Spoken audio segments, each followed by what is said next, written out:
The story I'm about to tell you is so ridiculous I barely believe it myself. From the early 70s to the mid-90s, the CIA and military ran a secret study on psychic phenomena. They wanted to figure out how psychic powers could be weaponized for national security purposes. That's not even the weird part, though. What's really stunning are the results. The researchers called them 8 martini results because what happened was so unnerving that any agents who came to observe had to go out and drink 8 martinis to get over it. If you're skeptical going into this, you're not alone. Barely anyone in the government took this project seriously because it seemed so out there. And yet, the program kept running for 23 years, consulting on hundreds of military and intelligence operations. Because, frankly, it worked.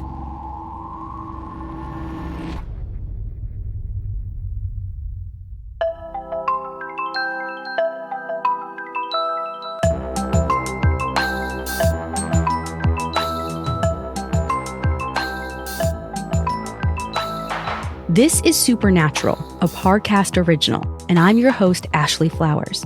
Every Wednesday, I'll be taking a deep dive into a real unexplained occurrence to try and figure out the truth.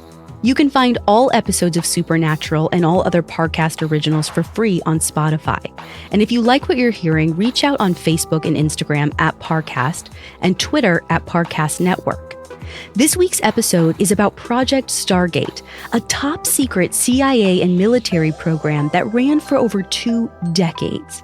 Even though it was eventually shut down in 1995, the final report suggests that psychic phenomena is real, and it was used in hundreds of intelligence operations in the 70s and 80s. We'll have all that and more coming up. Stay with us.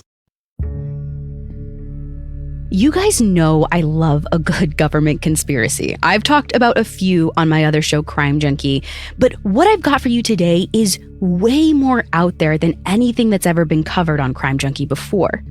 It started in 1970 with a 23-year-old stage magician named Uri Geller.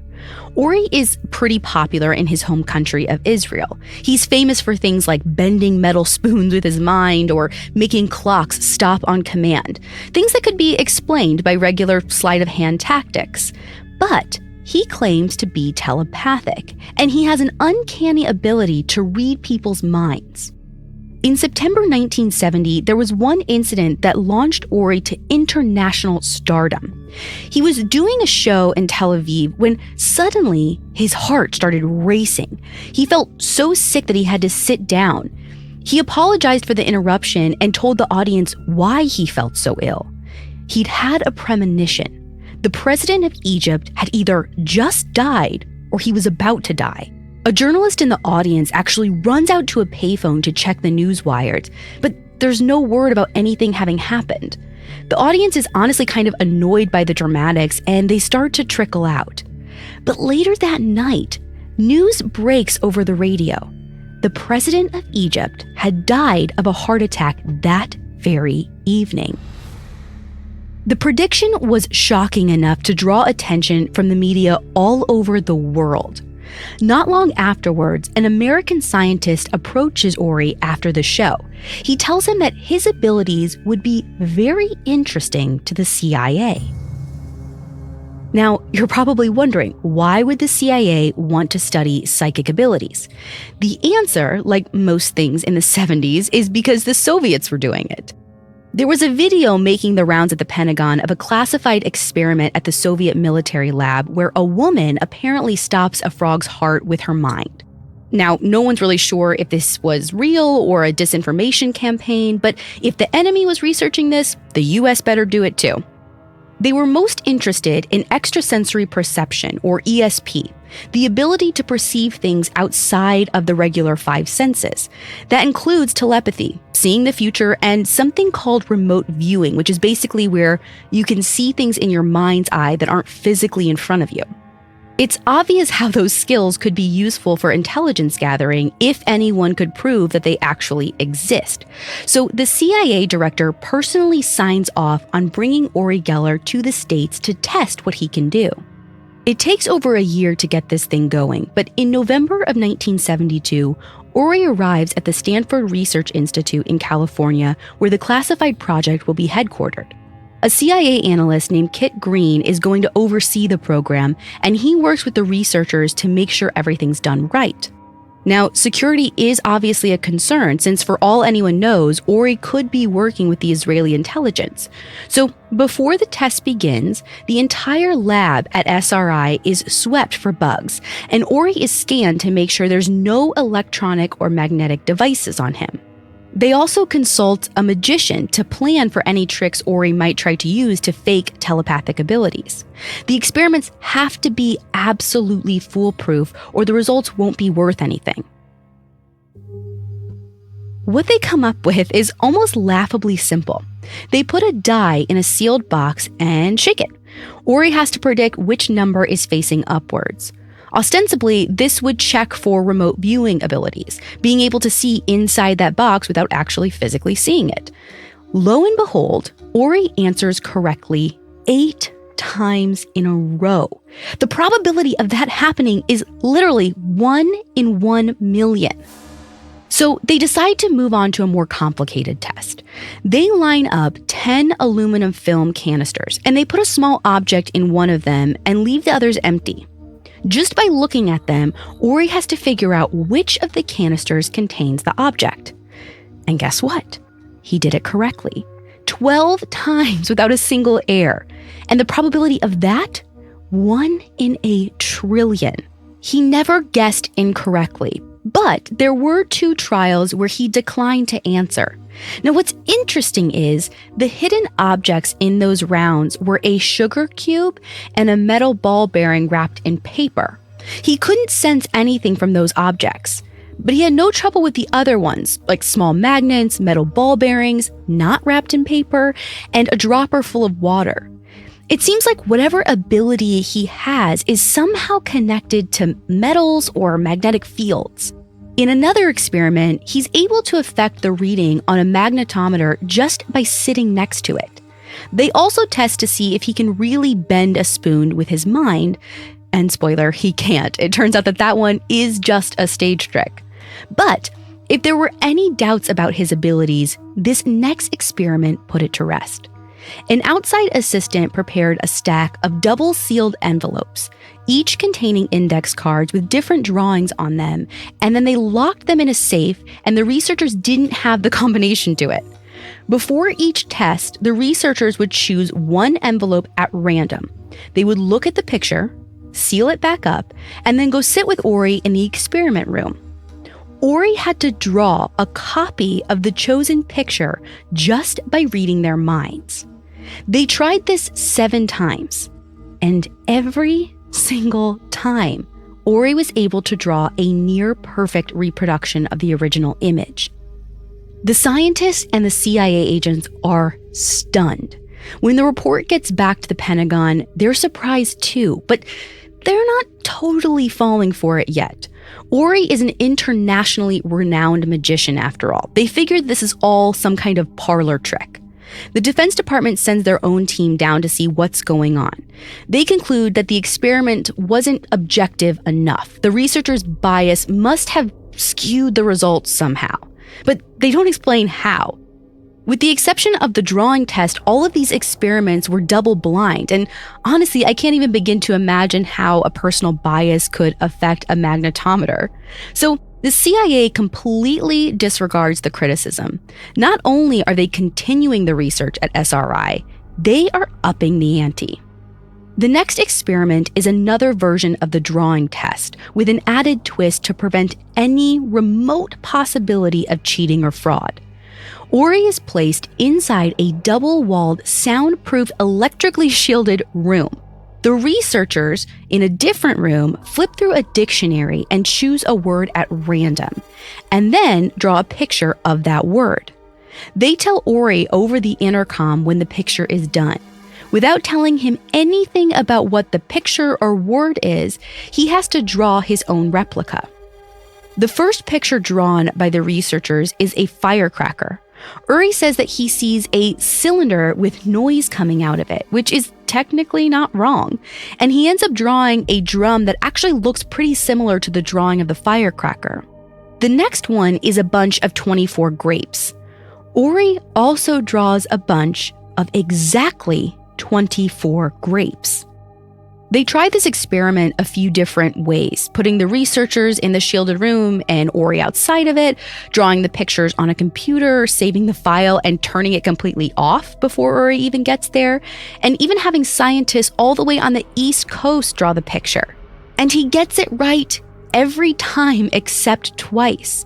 Now, weirdly, the 2 times Uri can't replicate the picture are when it was drawn by a researcher he doesn't get along with. But even though he couldn't tell what the picture was in those cases, he did guess that they were drawn by that researcher that he doesn't like. Now, what this means is a total mystery to the researchers, though. But after 8 days of tests, the final report says that Uri, quote, has demonstrated his paranormal perceptual ability in a convincing and unambiguous manner, end quote. At the same time, SRI is also studying a second subject named Ingo Swan, whose talents go way beyond what Uri can do. In preliminary tests, a pair of scientists would drive out to a randomly chosen location, and Ingo, back at the lab, would have to try and draw a picture of what they were seeing out there. And he did alarmingly well. So the CIA overseer, Kit Green, comes up with an experiment to see how far they can push this. He walks out into the hallway and asks the first person he sees to think of a location, any location, and go write down the coordinates for it. Then he asks the lead researcher, Dr. Hal Puthoff, give the coordinates to Ingo, who's locked in a Faraday cage. Ingo mentally projects to those coordinates and describes what he sees. Rolling hills, highways to the west, a river to the east, cities to the north and south. He says there's a circular driveway with a flagpole in the middle, and he gets the impression that it might be a military base. Like there's something underground, maybe old bunkers or a covered reservoir. He draws a map of the area and hands it over to Puthoff. The whole process takes 6 minutes total. While Dr. Puthoff is preparing his report the next day, he gets a call from another potential psychic that he'd been in contact with, Pat Price. Just out of curiosity, Puthoff gives Pat the same set of coordinates Ingo had been given and asks him to write down a description. He doesn't really expect anything to come from it. It was just kind of a random whim. But when Pat sends Puthoff his description, it matches Ingo's almost exactly, but in way more detail. He's not just seeing a military base. He says that it's a former missile test site. There are launchers scattered around the base. He says the site's code name is Sugar Grove. Ingo thought that there might have been an underground bunker. Pat is actually able to see inside that bunker. He describes the file cabinets, the floor layout, the name place cards on the desks. He even says that there's a set of documents sitting on top of a file cabinet against the north wall, and it's labeled Operation Pool something. He can't quite make out the last word. Dr. Puthoff isn't sure what to make of this, not only because of the level of detail, which is frankly insane on its own, but because it matches up so well with Ingo's description. Either they're both in cahoots, or they're both really psychic. But it gets weirder from there. When Kit gives Ingo's description to the colleague who came up with the coordinates, he finds out it's actually totally wrong. The location was the colleague's cabin in West Virginia. There's no flagpole, no circular driveway, no big buildings, just a small cabin in the woods. Kit is disappointed, but he can't shake it off that easily. How did Pat and Ingo come up with near identical descriptions that are both wrong? Like, what's going on here? So that weekend, Kit drives out to the location personally because he's got to see this for himself. He finds the coordinates, he finds the cabin, and then he keeps driving just a little further down the road. And he sees a flagpole, a circular driveway, a building just like the one Pat and Ingo described. Kit eventually figures out that this is actually a top-secret military facility codenamed Sugar Grove, just like Pat said. It's so highly classified that his CIA colleague had no idea it was right down the road from his own cabin. On Monday, Kit writes a report on this and sends it off to his supervisor.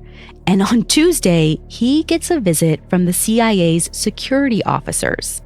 The information Pat gave about the base was so accurate, it triggered an espionage investigation. The names, the folders, the floor plan, the color of the filing cabinets, it was all correct. There were only two ways this random civilian could have known this information. Either someone at SRI infiltrated the top secret base and passed the details on to him, or he's psychic. After a long investigation, the SRI team is cleared of any crimes and Pat is invited into their research study.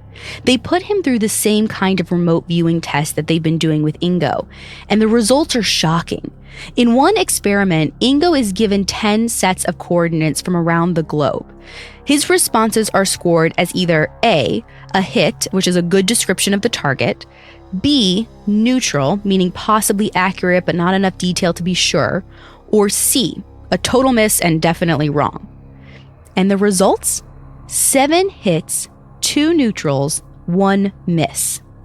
Pat's results were pretty similar. Out of 9 descriptions he gave, a set of blind judges were able to correctly match 7 of them with the actual locations. When Kit sends these reports to his higher-ups at the CIA, they are understandably shocked. No one quite understands what they're dealing with, but the word spreads quickly around the government. Everyone wants to see what this intelligence-gathering gold mine can do in the real world. And in February 1974, they have the perfect opportunity to put the psychics to work: the kidnapping of Patty Hearst. We'll look at that right after this. Now back to the story. On February 4th, 1974, Patty Hearst, the heiress to the Hearst newspaper empire, disappeared from her apartment in Berkeley, California. The local police had heard about the research group going on at SRI just across the bay, so they reached out to see if their psychics could be of any help. The next afternoon, Pat Price and Dr. Putoff go down to the police station. At this point, no one has any idea who kidnapped Patty or what they want, hence why they're desperate enough to bring in a psychic. Reportedly, Pat sorts through some mugshots and he finds 3 that he pegs as the kidnappers.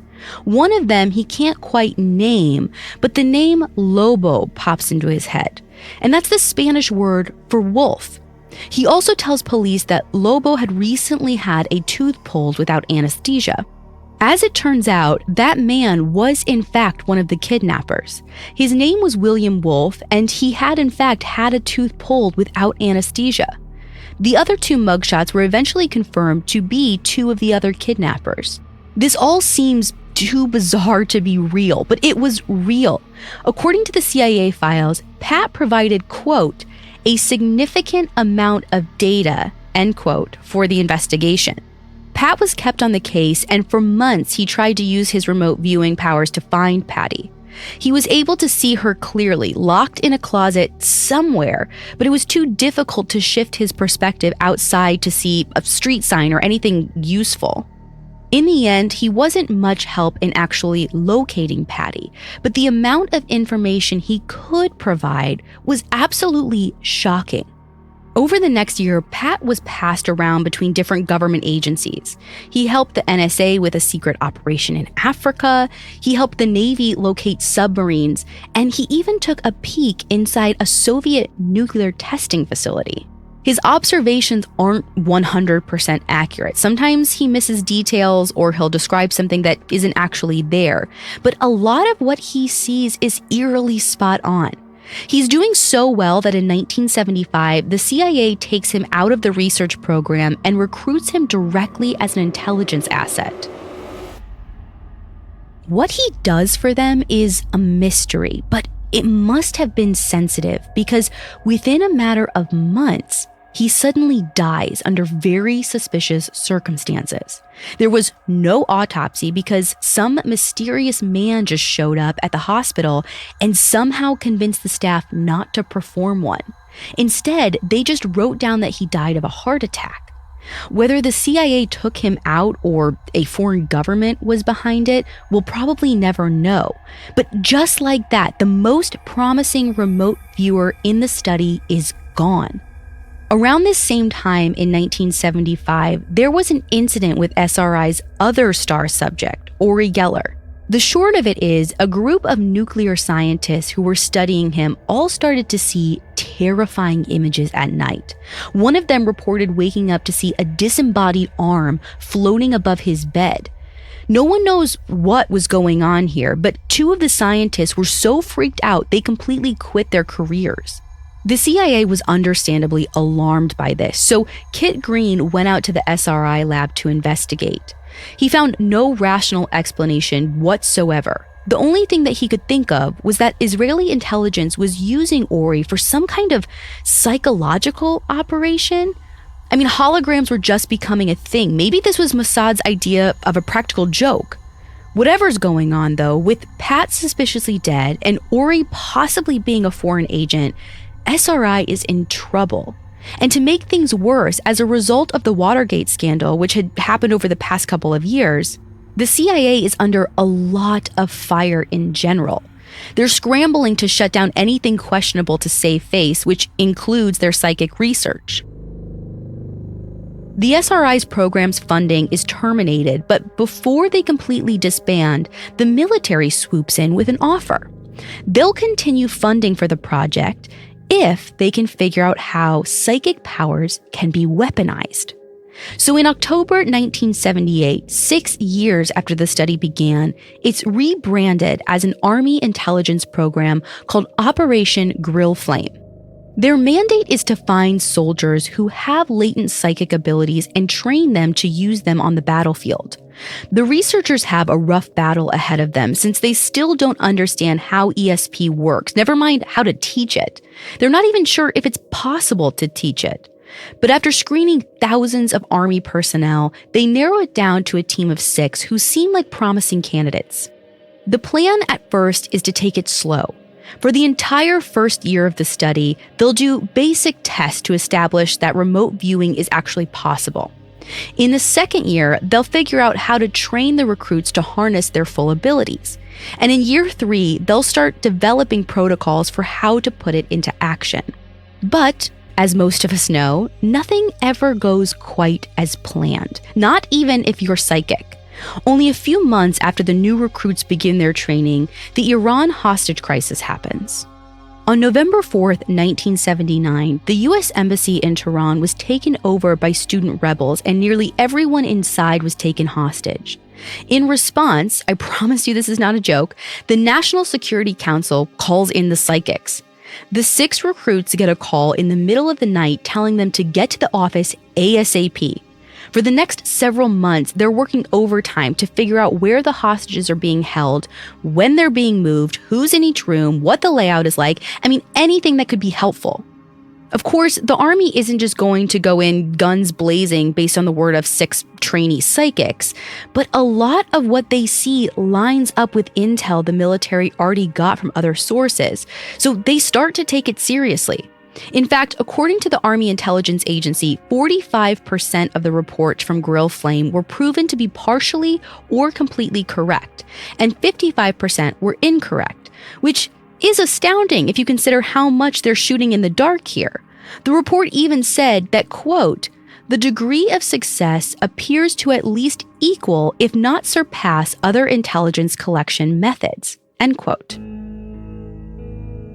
When the hostage situation still isn't resolved by April, the Grill Flame team is sequestered in a suite of hotel rooms to work around the clock.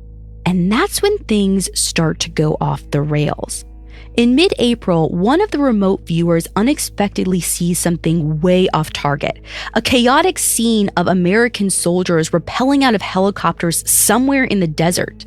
A few days later, another viewer, Fern Govind, sees the same thing, and this time there's fire and destruction and people dying. And then on April 24th, one of the viewers, who's only identified as Nancy S., has a complete breakdown. She sees some sort of attack happening, machine guns, a fire or explosion, and then she starts to hallucinate vividly. She sees hundreds of giant gorillas stampeding, carrying tiny rockets. Now, it sounds a little funny when you say it out loud, but if you actually look at the transcripts of this, Nancy is terrified. The project manager, Scotty Watt, is afraid that the trainees are breaking under all the stress. If they keep going, it might do irreversible psychological damage. So he officially ends the mission. They're all told to pack up and go home. But then, late that same night, Scotty turns on the news to see President Jimmy Carter giving an address. There was a failed hostage rescue attempt that afternoon. A squadron of Army helicopters were supposed to be flying into Tehran, but there was a terrible crash in the desert and one of the helicopters went up in flames. 8 servicemen and 1 Iranian civilian were killed. It was eerily similar to what Nancy saw during that same time span, and what Fern and the other unnamed remote viewers saw a few days earlier. 2 of them had apparently seen into the future.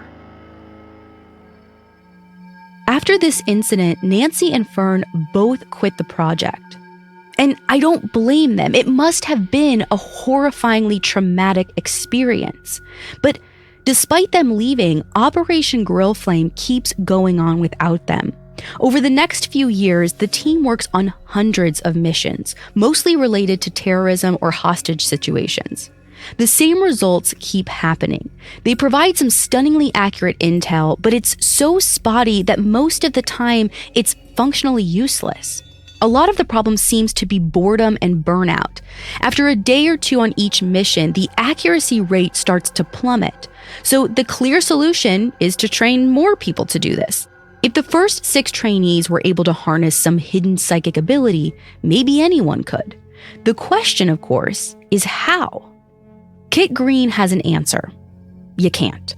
After his years running the SRI study, he knows that some people just have it and some people don't. Any attempt to force people into that state could do more harm than good. But he'd officially been taken off the project when it transferred from the CIA to the Army, so even though he was asked for his recommendation, it eventually was overruled. The program was now under the control of General Albert Stubblebine at Army Intelligence, and he had his own ideas. Chief among them was sending soldiers to a New Age retreat in the Blue Ridge Mountains called the Monroe Institute. What happened next was the beginning of the end for the psychic research program. We'll get back to that after this. Let's get back to the story. More than a decade into the psychic research program, in November 1983, the Army's Intelligence Division approved a new training program called RAPT.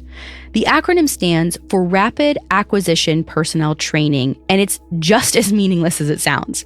The week-long program takes place at the Monroe Institute in rural Virginia. If there's any science behind it, it still remains to be seen. But the idea is to train people to enter a higher state of consciousness. And in the opinion of General Albert Stubblebine, to harness their hidden psychic powers for military purposes. RAPT trainees spend most of the day and night in tiny rooms that are just big enough for a twin bed.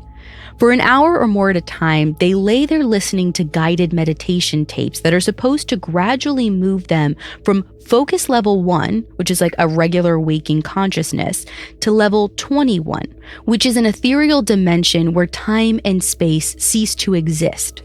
On the 7th day, once all those levels have been accessed, the participants are taken downstairs and told to lie in a circle on the floor holding hands.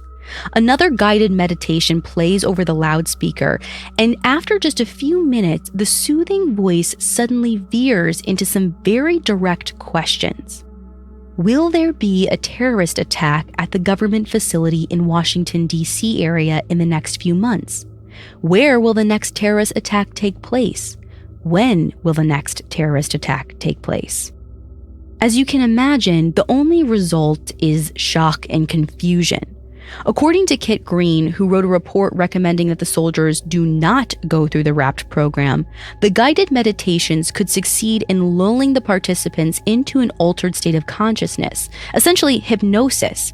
But there is no basis for thinking this altered state can give someone psychic powers or that it could be useful at all for intelligence gathering. But again, this is the Army's project now, and they do what they want. Unsurprisingly, just 2 months after the Army's first WRAPT session, disaster struck. In the middle of the training program, an Army officer had a psychotic breakdown. He took off his shirt and threatened to kill the Institute's director with a ballpoint pen, accusing her of working for a foreign enemy. The fallout of this was immediate. General Stubblebine was forced into retirement, and in July of 1984, the Army canceled the entire remote viewing research program. After a long bureaucratic battle, in 1986, the program was finally revived by the Defense Intelligence Agency, or the DIA. But the downhill slide had already started. It was really only going to get worse from here. By this point, it was perfectly clear that training people in ESP doesn't work. The new reboot of the program is able to find a few genuine psychics, but training the masses is looking like a lost cause. To make matters even worse, the new program is being supervised by an intelligence officer named Ed Dames, who is, to put it lightly, eccentric. Instead of having the remote viewing trainees work on regular defense operations, he set them off to investigate the real questions. Where is the lost city of Atlantis? Who killed JFK? And is there life on Mars? The program manages to keep running for 5 years without any big trouble. But then, in 1991, a news story breaks that Ed Dames and 2 of the program's remote viewers are contracting their services out under a private company. Now, for one thing, it's a problem that they're doing this without approval in the first place. But what's even more troubling is that it's international news. This program is supposed to be classified. And then, in 1993, it comes out that Ed Dames and one of those same remote viewers, David Morehouse, are collaborating on a book about the still classified project, which by now has assumed its final name, Project Stargate. Now, the book never came to be because the next year, David Morehouse is court-martialed for a bizarre list of offenses ranging from assault to adultery to theft of Army property. He's facing jail time, and in an effort to get out of it, he feigns insanity, claiming that the remote viewing program drove him into madness. His get-out-of-jail-free strategy is eventually debunked, but the damage is already done. Congress caught wind of this whole pileup of Project Stargate scandals, and they want to know what on earth is going on over there. They order a full investigation of Stargate by an outside group called the American Institutes for Research. One of the lead researchers on the review team is a psychologist named Ray Hyman. It's not his first encounter with the project. In fact, way back in 1972, 23 years earlier at this point, he was on the team from the Defense Department that came down to review the work at SRI. If you remember, the conclusion Dr. Hyman reached back then was that SRI's research had to be a fraud, despite all the evidence to the contrary. So he's about the furthest thing from an impartial judge as they could find. The team has less than 2 months to review 23 years worth of research. So to save time, they decide not to even look at the thousands of tests that were done at SRI. They're only going to analyze 10 experiments from the past year, 1994 to 1995. But even with that disappointing data pool, Hyman and his co-author, Dr. Jessica Utz, come to some pretty amazing conclusions. They both agree that, quote, real effects are occurring in these experiments, end quote. There were no apparent methodological problems, there was no fraud, and the results could not have been statistical flukes. Where they disagree is on what's causing those effects. Dr. Utz thinks it's pretty obvious. It must be some undiscovered mental ability. She writes, "It's clear to this author that anomalous cognition is possible and has been demonstrated. I am confident that the questions are no more elusive than any other questions in science, and that if appropriate resources are targeted to appropriate questions, we can have answers within the next decade. Now, that seems kind of promising, but it makes Dr. Hyman's conclusion seem kind of bizarre, because he agrees that something real is going on here, and yet he insists it's not any kind of so-called psychic mental phenomena. So what is it instead? He admits, I do not have a ready explanation for these observed effects. Dr. Hyman theorizes that there could be some unknown flaw in the experiments that explains the results, although, again, he has zero idea what that flaw could be. It seems like he just doesn't want to admit that psychic powers might exist, but he doesn't offer any reasonable alternative. And in the end, his opinion won out. The executive summary of that report, aka the only part anyone in Congress is actually going to read, says that even though a statistically significant effect was observed, there's no justification for continuing the research because they weren't able to find a cause or explanation for that effect, which is incomprehensible to me since the only way to find the cause is to keep studying it. The summary also states that, quote, in no case had the information provided by the remote viewing ever been used to guide intelligence operations, end quote, which, by the way, we know is a complete straight-up lie. It wouldn't be surprising if the CIA was intentionally using this report to cover up evidence. I mean, imagine going before Congress and having to admit that you've been using psychics to gather intelligence for literally decades. Maybe it's just better for everyone to pretend this was all a big misguided joke. And that is what they think.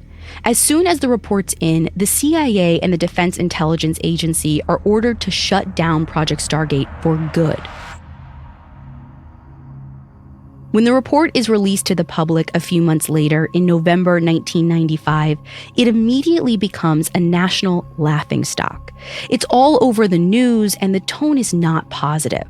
Obviously, it's hard to blame anyone. If you just hear that the CIA shut down their psychic spy program for lack of results, I mean, that sounds absurd. But what's disappointing is that since no one is willing to take remote viewing seriously, we never got an answer on what was going on.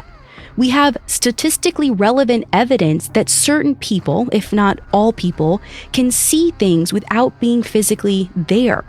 Some can even see into the future, and yet no one with the right resources wants to figure out how. Dr. Utz said that we could have had answers in a decade if we kept researching, but now we probably never will. Instead, what we're left with is a big question mark. The most promising theory is that it has something to do with quantum physics. There's something called quantum entanglement, which is where groups of particles are able to communicate with each other no matter how far apart they're separated. This is actually a leading theory on how birds migrate. Quantum entangled particles in their eyes allow them to quote-unquote see the Earth's magnetic fields, giving them a kind of internal compass. It's possible that something like this could account for how people can see locations they're not physically at, especially considering that from the very first experiments with Ori, it seemed like magnetism had something to do with it. And this could also explain precognition or seeing the future. There's a theory that quantum entangled particles can actually reverse the timing of cause and effect. So an event that happens in the future can affect something in the past. The evidence is contentious, but some physicists believe it, including Dale Graff, who was involved with Project Stargate for 16 years. Quantum physics in general is not very well understood right now, but unlike ESP, it's actually being researched, so hopefully, one day, there'll be some answers. There's so much we still don't know about the universe, and science proves almost daily that just because there isn't evidence of something yet, that doesn't mean it's not real.